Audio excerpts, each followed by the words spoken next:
तेलंगाना की governor doctor Tamilisai Soundararajan जी, केंद्रीय मंत्रिमंडल में मेरे सहयोगी श्री किशन रेड्डी जी, भगवंत खुबा जी, संसद में मेरे साथी पंडित संजय कुमार जी,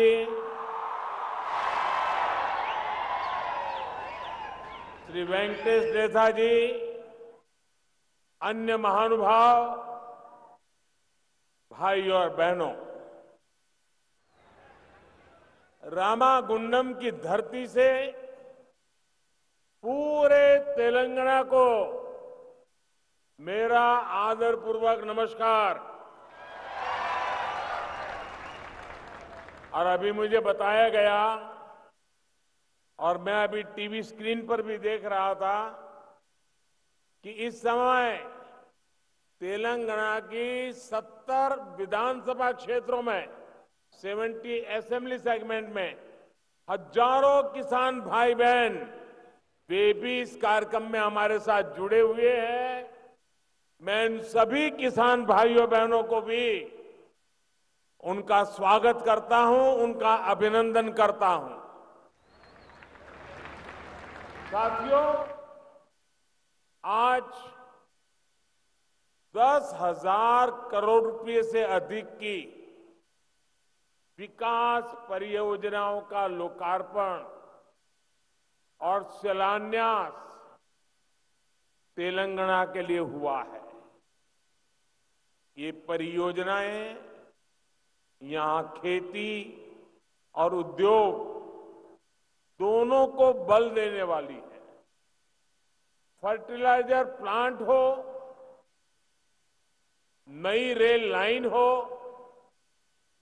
हाईवे हो, इनसे उद्योगों को भी विस्तार मिलेगा। इन परियोजनाओं से तेलंगाना में रोजगार के नए अवसर बनेंगे, सामान्य जन की ईज ऑफ लिविंग बढ़ेगी। इन सभी परियोजनाओं के लिए देशवासियों को, तेलंगाना वासियों को मैं बहुत बहुत बधाई देता हूं। साथियों, पिछले 2-2.5 साल से पूरा विश्व कोरोना महामारी से लड़ रहा है। दूसरी तरफ जो संघर्ष चल रहे हैं, तनाव चल रहे हैं, मिलिट्री एक्शन हो रहे हैं, उसका परिणाम भी, उसका प्रभाव भी देश और दुनिया पर पड़ रहा है। लेकिन इन विपरीत परिस्थितियों के बीच आज हम सभी पूरी दुनिया में एक और बात प्रमुखता से सुन रहे हैं। दुनिया के तमाम एक्सपर्ट्स कह रहे हैं कि भारत बहुत जल्द दुनिया की तीसरी सबसे बड़ी इकोनॉमी बनकर के उस दिशा में तेज गति से आगे बढ़ रहा है। सभी एक्सपर्ट ये भी कह रहे हैं कि जितनी ग्रोथ 90 के बाद 30 साल में हुई, उतनी अब सिर्फ कुछ ही वर्षों में होने वाली है। आखिर इतना अभूतपूर्व विश्वास आज दुनिया को, आर्थिक जगत के विद्वानों को इतना विश्वास आज भारत पर क्यों है? इसका सबसे बड़ा कारण है भारत में पिछले 8 वर्ष में हुआ बदलाव। पिछले 8 सालों में देश ने काम करने के पुराने तौर तरीके बदल डाले। इन 8 वर्षों में गवर्नेंस को लेकर सोच में भी बदलाव आया है, अप्रोच में भी बदलाव आया है। चाहे इंफ्रास्ट्रक्चर हो, चाहे सरकारी प्रक्रियाएं हो, चाहे ईज ऑफ डूइंग बिजनेस हो, इन बदलावों को प्रेरित कर रही है भारत की एस्पिरेशनल सोसाइटी। आज विकसित होने की आकांक्षा लिए आत्मविश्वास से भरा हुआ नया भारत दुनिया के सामने है। भाइयों और बहनों, विकास हमारे लिए 24 घंटे, 7 दिन, 12 महीने और पूरे देश में चलने वाला मिशन है। हम एक प्रोजेक्ट का लोकार्पण करते हैं तो अनेक नए प्रोजेक्ट पर काम करना शुरू कर देते हैं। ये हम आज यहां भी देख रहे हैं और हमारा ये भी प्रयास होता है कि जिस प्रोजेक्ट का शिलान्यास हो उस पर तेजी से काम हो और वो तेजी से पूरा हो। रामागुंडम का ये फर्टिलाइजर कारखाना इसका एक उदाहरण है। इस साल 2016 में इसका शिलान्यास किया था और आज इसे राष्ट्र को समर्पित कर दिया गया है। भाइयों और बहनों, 21वीं सदी का भारत बड़े लक्ष्यों को तय करके उन्हें तेजी से प्राप्त करके ही आगे बढ़ सकता है। और आज जब लक्ष्य बड़े होते हैं तो नई पद्धति अपनानी होती है, नई व्यवस्थाएं बनानी होती है। आज केंद्र सरकार पूरी ईमानदारी से इसी प्रयास में जुटी है। देश का फर्टिलाइजर सेक्टर भी इसका गवाह बन रहा है। बीते दशकों में हमने देखा है कि देश फर्टिलाइजर के लिए ज्यादातर विदेशों पर इंपोर्ट करके उसी पर हम अपना गुजारा करते थे। यूरिया की डिमांड पूरी करने के लिए जो कारखाने लगे भी थे वो भी टेक्नोलॉजी पुरानी होने के कारण बंद हो चुके थे, जिसमें रामागुंडम का खाद कारखाना भी था। इसके अलावा एक और बड़ी दिक्कत थी, इतना महंगा यूरिया विदेश से आता था लेकिन वो किसान तक पहुंचने के बजाय अवैध कारखानों में चोरी करके पहुंचाया जाता था। इससे किसानों को यूरिया पाने के लिए रात रात भर कतारों में खड़ा रहना पड़ता था और कई बार लाठियां भी झेलनी पड़ती थी। 2014 से पहले हर साल, हर सीजन में यह समस्या किसानों के सामने आती थी। साथियों, 2014 के बाद केंद्र सरकार ने पहला काम ये किया कि यूरिया की 100% नीम कोटिंग कर दी। इससे यूरिया की काला बाजारी रुक गई। केमिकल की फैक्ट्री में जो यूरिया पहुंच जाता था वो बंद हो गया। खेत में कितना यूरिया डालना है ये पता करने के लिए भी किसान के पास बहुत सुविधा नहीं थी, रास्ते नहीं थे। इसलिए हमने किसानों को सॉइल हेल्थ कार्ड इस देने का पूरे देश में अभियान किया। सॉइल हेल्थ कार्ड मिलने से किसान को ये जानकारी मिली कि भाई अगर हमें उपज बढ़ानी है तो बेवजह यूरिया के उपयोग की जरूरत नहीं है। उसको मिट्टी के स्वभाव का पता चलने लगा। साथियों, एक बहुत बड़ा काम हमने यूरिया में आत्मनिर्भरता को लेकर शुरू किया। इसके लिए देश के जो 5 बड़े खाद कारखाने बरसों से बंद पड़े थे, उनको फिर से शुरू करना जरूरी था। अब आज देखिए, यूपी के गोरखपुर में खाद उत्पादन शुरू हो चुका है। रामागुंडम खाद कारखाने का भी लोकार्पण हो गया है।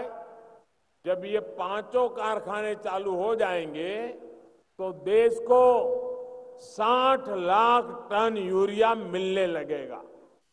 यानी हजारों करोड़ रुपए विदेश जाने से बचेंगे और किसानों को यूरिया और आसानी से मिलेगा।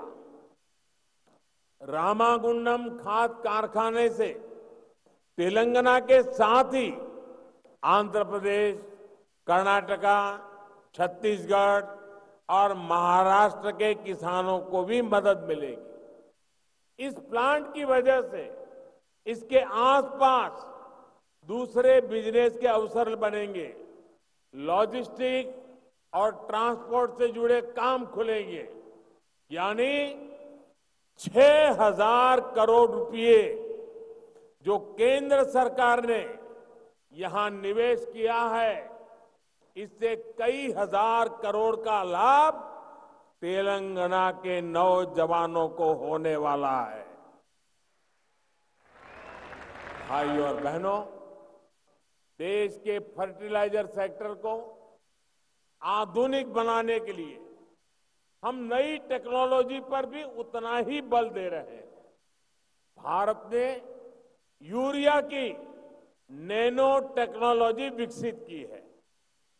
एक बोरी यूरिया से जो लाभ होता है, वो नैनो यूरिया की एक बोतल से ही मिलने वाला है। साथियों, खाद में आत्मनिर्भरता कितनी आवश्यक है, ये हम आज की वैश्विक परिस्थितियों को देखते हुए और ज्यादा अनुभव कर रहे हैं। कोरोना आया, लड़ाई छिड़ी तो दुनिया में फर्टिलाइजर की कीमत बढ़ गई। लेकिन हमने इन बड़ी कीमतों का बोझ अपने किसान भाइयों बहनों पर नहीं पड़ने दिया। यूरिया का हर बैग जो केंद्र सरकार विदेश से लाती है, वो लगभग एक बोरी फर्टिलाइजर बाहर से लाते हैं तो 2,000 रुपये में खरीदते हैं। भारत सरकार 2,000 रुपये देकर के लाती है, लेकिन किसानों से 2,000 रुपया नहीं लेते हैं। सारा खर्च भारत सरकार उठाती है। सिर्फ 270 रुपये में ये फर्टिलाइजर की थैली किसान को मिलती है। इसी प्रकार डीएपी का एक बैग भी सरकार को करीब करीब 4,000 रुपये में पड़ता है, लेकिन किसानों से 4,000 रुपये नहीं लेते हैं। इस एक बैग पर भी सरकार एक बैग पर 2,500 रुपये से भी ज्यादा सब्सिडी सरकार देती है। साथियों, बीते 8 वर्षों में किसान को सस्ती खाद देने के लिए ही केंद्र सरकार, ये आंकड़ा भी याद रखना भाइयों, बताना लोगों को, 8 वर्ष में किसान को खाद का बोझ न बढ़े, उसको सस्ती खाद मिले, इसलिए 9.5 लाख रुपए यानी करीब करीब 10 लाख करोड़ रुपए भारत सरकार खर्च कर चुकी है। इस वर्ष ही केंद्र सरकार 2.5 लाख करोड़ रुपए से ज्यादा किसानों को सस्ती खाद देने के लिए खर्च करेगी। 2.5 लाख करोड़ रुपया।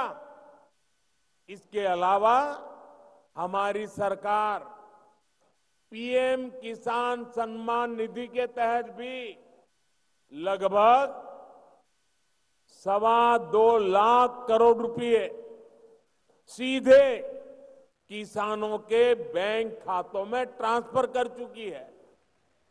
किसानों के हितों को सर्वोपरि रखने वाली जब सरकार दिल्ली में है, तो किसानों की भलाई के लिए अनेक विध ऐसे प्रकल्पों को आगे बढ़ाते हैं, काम करते हैं। साथियों, दशकों से हमारे देश के किसान खाद से जुड़ी एक और समस्या से भी जूझ रहे हैं। दशकों से खाद का ऐसा बाजार बन गया था जिसमें भांति भांति के फर्टिलाइजर, भांति भांति फर्टिलाइजर के ब्रांड ये बाजार में बिकते थे। इस वजह से किसान के साथ धोखाधड़ी भी बहुत होती थी। अब केंद्र सरकार में इससे भी किसानों को राहत देने की शुरुआत की है। अब देश में यूरिया का सिर्फ और सिर्फ एक ही ब्रांड होगा, भारत यूरिया, भारत ब्रांड।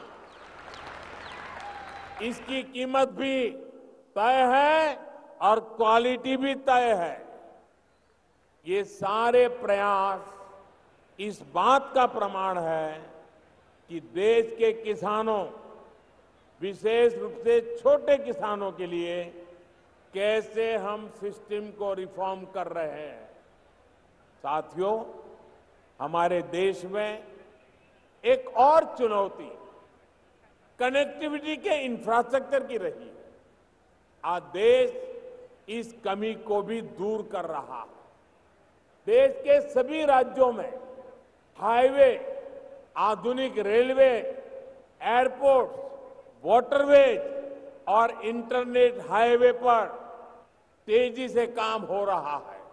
अब इसे पीएम गति शक्ति नेशनल मास्टर प्लान से नई ऊर्जा मिल रही है। आप याद करिए, पहले क्या होता था? उद्योगों के लिए स्पेशल जोन डिक्लेयर होते थे, लेकिन वहां तक सड़क, बिजली, पानी, जो प्राथमिक सुविधाएं चाहिए, वो भी पहुंचाने में कई कई साल लग जाते थे। अब इस कार्यशैली को हमने बदल रहे हैं। अब इंफ्रा प्रोजेक्ट पर सभी स्टेक होल्डर और प्रोजेक्ट से जुड़ी सभी एजेंसियां एक साथ मिलकर एक तय रणनीति पर काम करते हैं। इससे प्रोजेक्ट से लटकने भटकने की संभावना खत्म हो गई है। साथियों, भद्राद्री कोत्तागुडेम ये जिला और खम्मम जिले को जोड़ने वाली नई रेल लाइन आज आपकी सेवा के लिए समर्पित है। इस रेल लाइन से यहां के स्थानीय लोगों को तो लाभ होगा ही, पूरे तेलंगाना को भी लाभ होगा। इससे तेलंगाना के बिजली सेक्टर को लाभ होगा, उद्योगों को लाभ होगा और नौजवानों के लिए रोजगार के नए अवसर बनेंगे। निरंतर प्रयासों के कारण 4 साल में ये रेल लाइन बनकर भी तैयार है और बिजलीकरण भी हो चुका है। इससे कोयला कम खर्च में बिजली कारखाने तक पहुंच पाएगा और प्रदूषण भी कम होगा। साथियों, आज जिन 3 हाईवे के चौड़ीकरण का काम शुरू हुआ है, उससे कोयला बेल्ट, औद्योगिक बेल्ट और गन्ना किसानों को सीधा लाभ होगा। यहां तो हल्दी की पैदावार बढ़ाने में भी हमारे किसान भाई बहन जुटे हुए हैं। गन्ना किसान हो, हल्दी पैदा करने वाला किसान हो, यहां सुविधाएं बढ़ेगी तो उनके लिए अपनी उपज का ट्रांसपोर्टेशन आसान होगा। इसी प्रकार कोयले की खदानों और बिजली कारखानों के बीच भी सड़क चौड़ी होने से सुविधा होगी, समय कम लगेगा। Hyderabad Warangal industrial corridor, Kakatiya mega textile park की चौड़ी सड़कों से कनेक्टिविटी, इनका भी सामर्थ्य बढ़ाएगी।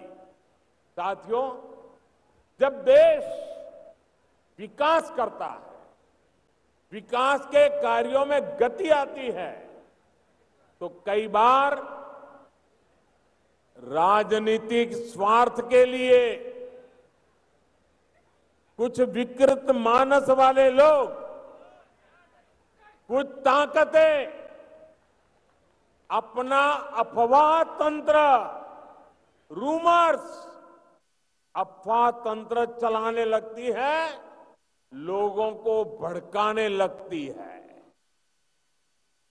तेलंगाना में ऐसी ही अफवाहें आजकल सिंगारेणी कोयलरीज कंपनी लिमिटेड SCCL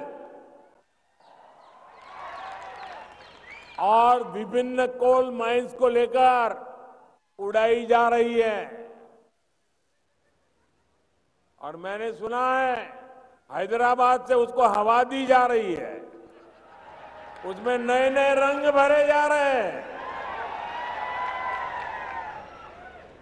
मैं आज जब आपके बीच आया हूं तो मैं कुछ जानकारी आपको देना चाहता हूं, कुछ फैक्ट्स आपके सामने रखना चाहता हूं, कुछ तथ्य आपको बताना चाहता हूं।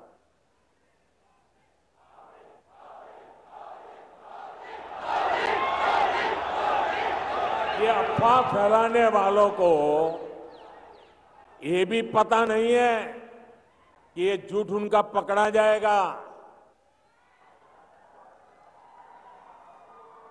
सबसे बड़ा झूठ समझिए, और यहां पत्रकार मित्र बैठे हैं, जरा बारीकाई से देख ले इसको। SCCL में 51% भागीदारी ये तेलंगाना की राज्य सरकार की है, जबकि भारत सरकार की हिस्सेदारी सिर्फ 49% है। SCCL के निजीकरण से जुड़ा कोई भी फैसला केंद्र सरकार अपने स्तर पर कर ही नहीं सकती है। 51% उनके पास है। मैं एक बार फिर दोहराऊंगा, SCCL के प्राइवेटाइजेशन का कोई प्रस्ताव केंद्र सरकार के पास विचाराधीन नहीं है और न ही केंद्र सरकार का कोई इरादा है। और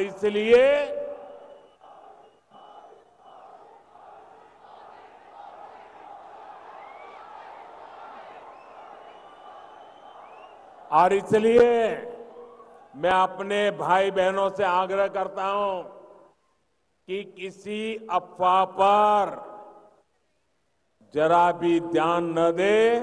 ये झूठ के व्यापारियों को हैदराबाद में रहने दें। साथियों, हम सभी ने देश में कोल माइंस को लेकर हजारों करोड़ रुपए के घोटाले होते देखे हैं। इन घोटालों में देश के साथ ही श्रमिकों, गरीबों, और उन क्षेत्रों का नुकसान हुआ जहां ये माइंस थी। आज देश में कोयले की बढ़ती हुई जरूरत को देखते हुए कोल माइंस की पूरी पारदर्शिता के साथ नीलामी की जा रही है।